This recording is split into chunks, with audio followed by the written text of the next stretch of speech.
Welcome to Motorcycle News channel. When KTM launched their 1290 Super Duke car as a 2014 model. Today, at the EICMA show in Milan, they released a refreshed version of the bike with a whole host of changes that will make the beast even beastlier. The first noticeable change is the makeover given to Super Duke. The new LED headlight and daytime running lights match are designed to fall more in line with the KTM's updated adventure bikes. The bodywork is also new, and further sharpening the bike's already sharp lines with tank spoilers and new air intakes. Power grows from 170 horsepower to 177, thanks to an updated 1.301cc LC8 V-twin engine.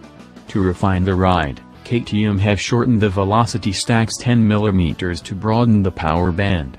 New resonator chambers on the cylinder heads help make low RPM power smoother and new